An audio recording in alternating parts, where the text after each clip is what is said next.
I listened to house music in '85 and '86, and at that time, house music could be anything, you know. It was like acid was house music. If it had an 808 beat and a more of electronic feel, it was house music. If it had a soulful vocal and a piano chords in it, that was house music, you know.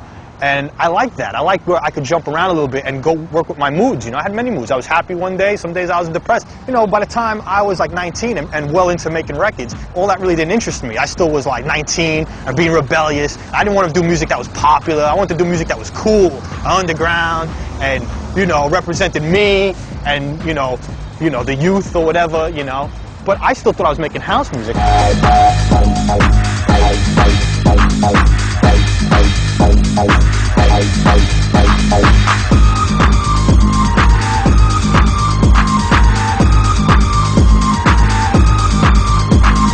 thought the track was done. Needs one other element, something to put on top of it. Like, eventually I came across this sample, it's ecstasy, and I was just like, wow, that works with the track. But because of the time, because of the feel of the track, because it was a darker house record, which became techno or whatever, people were like, ecstasy, you know, that's a drug record, that's a drug anthem. He means ecstasy, you know, the drug or whatever.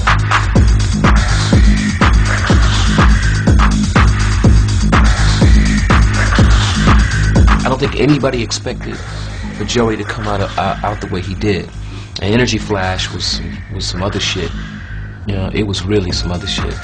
It was like, I don't know how to explain it. It was a nice track though, it still is today. I think that broke the back of a lot of things. You know, it was just so different. Wow, wow, wow, wow. I think for me, it was hearing it for the first time about 7 in the morning at sort of as close as we can get to Stonehenge Krusty Festival thing, the Spiral Tribe. And I was saying, right, I'm going to go to my tent now, I've had enough. And the sun was coming up and someone just started playing that and I just thought, what the hell is that? And it just sounded like how I felt, do you know what I mean? This crazy sound. It was just, I can't believe this record. It's so hard and mad and, you know. Great, brilliant records. I mean, even people, I know people that even aren't into house music or techno have heard that and gone, what's this? This record's mad. And that's like 10 years after it was released. Energy Flash redefined the limits of dance music. But its dark minimalism and brooding intensity was too much for the house scene. I guess maybe I was disillusioned because, you know, I guess in England they just said, no, this is techno, son. You're making techno records, and we're going to call you techno. We're going to sell your stuff, we're going to like it and whatever. But as long as you have that techno label affixed to you, you know. But, you know, I thought I was making house music, you know. I just thought I was making house music, but with a different edge. Too hardcore for New York, Beltram found his spiritual home in Europe.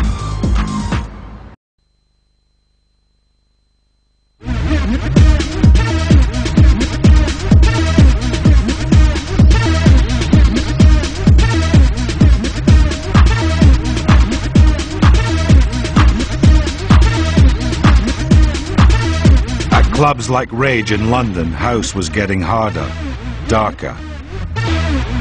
DJs pitched records up on the decks to increase the tempo. It was about fucking just getting down, getting nuts. Do you know what I mean? That's what it was about. People going fucking mental. That's all this club was about. And yeah, we were filled on drugs. Yeah, it was all fuck. It was off our tits, going fucking ballistic. But that's what it was about. When I played at Rage for the first time, well, the atmosphere. That was the first place I ever saw with a laser. That was just like, swallowed up the whole dance floor. It was just absolutely mad. There's this fucking laser going mental on people's heads. Just walking in, the energy and the vibe and everything, it was crazy. Fucking everyone's got the shirts off going absolutely fucking mental, you know what I mean? On these podiums going crazy, and I thought, fucking hell, this is intense. You know, you had from models to hippies to students to stockbrokers. We're just all in there, just, you know, loving the music. Because it was like, you saw black people, white people, and it was just like, people were just raving, whistling, shouting, there was horns going off, and it was like a football match, you know what I mean? Hardcore. It wasn't just a sound, but a whole attitude. Because I was like there, always trying to think, I'm gonna design a fucking tune. I've got the tune, this is gonna fuck people up. You know, I'll be fucking dropping E's in like fucking 5 a night, be fucking off my tits. So, right guys, I'm buzzing, let's make music. So, I heard this tune last night, I heard this. And you start fucking around and things start coming out. The thing you can't forget, the instinctive thing, all I wanted the people to do was dance.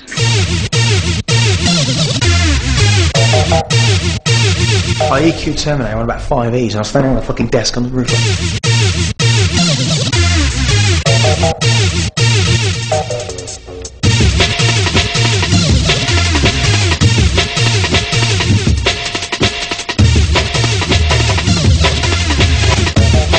I remember the first time I played the tune, I was like, fucking hell. My fucking hair went like that, whap, straight up. And I remember, I just closed my eyes and I was fucking buzzing off my nut. I just came up with about 2 eddies. I just felt this whole fuck, I felt like I am the fucking king of this club, right? And I just felt this warm beam across me.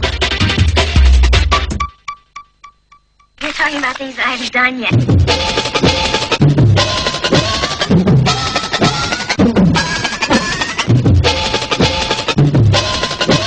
People didn't know what the fuck was going on. I was like, what the fuck is this? It was just like bending people's fucking prisms open. You know? It was like, what the fuck is that? I didn't know what I'd done. I didn't realise what I'd done. Terminator is out there. Goldie took hardcore's breakbeat and hammered it into a whole new sound. Drum and bass. I didn't want it to be about my mother, or about Timeless, or about, you know what I mean, a select piece of music. It was just about making people fucking dance. That's it. The sound was getting like really dark and like heavy. Tempos started to speed up a little, and it just got like a lot more sophisticated than it was. It wasn't just like really simple kind of dub B lines anymore. We started like to get more into like the synthesis of like the bass lines, and like it wasn't just like sampling a hip hop break and speeding it up anymore. It was actually using like samples like chopped up and loops, reversing them, and the whole process basically got like a lot more sophisticated.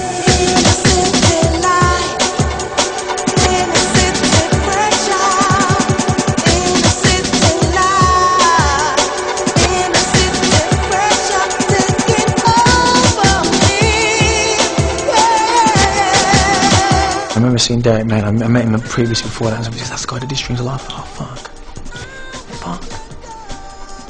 And always in the back of my mind was, I'm gonna fucking freak that guy out. Because I always wanted to freak out the guys that were making the fucking music. And I remember saying, I said to him, look, Derek, I want to play you something in the car, but I don't need to fucking get out of the car. He said, what do you mean? It's like, what do you fucking mean? That's why it's like 22 minutes long, you know what I mean?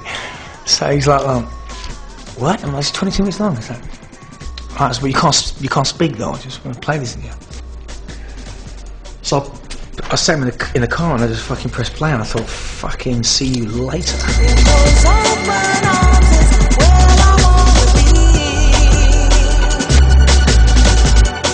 Inner city life took drum and bass into realms of sophistication previously unthought of.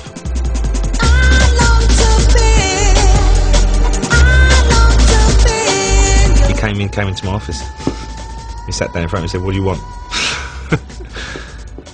I said, oh yeah, you're good. He said, of course I'm fucking good. What do you want? He was really aggressive. And then he sort of threw this cassette at me. And I didn't know what I was going to get, and I had to sit there for 20 minutes, 22 minutes to be precise, and listen to Inner City Life. And I said, right, where do I sign? Goldie's debut album, Timeless, catapulted drum and bass out of the clubs and into the charts. When I met Goldie, I was probably as excited about him as a sort of star as I was about his music. I mean, I was knocked out by his music, but I really did think, you know, that my time had come. That, you know, after say not signing Soul to Soul or Nana Cherry or whatever, this was the next one to come along that could be a truly international megastar. No matter what happens, I will never make another piece like Timeless. I will never make, you know, Timeless will always be the best drum and bass album ever. You will never ever beat that album.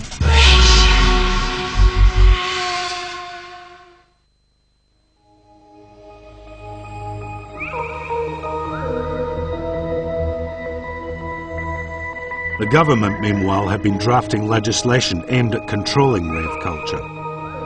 Amendments to the Criminal Justice Bill in 1994 defined a rave as anything more than 100 people listening to amplified music characterized by the emission of successive, repetitive beats.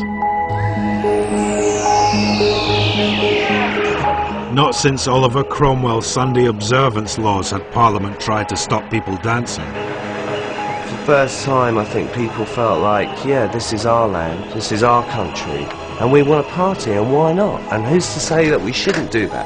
And if they are, why are they saying that? And who's this thing called the state saying, you're not allowed to have fun, you can't go into a field and dance all night if you want to? So basically, yeah, prerequisite of human experience and prerequisite of human right, I would have thought.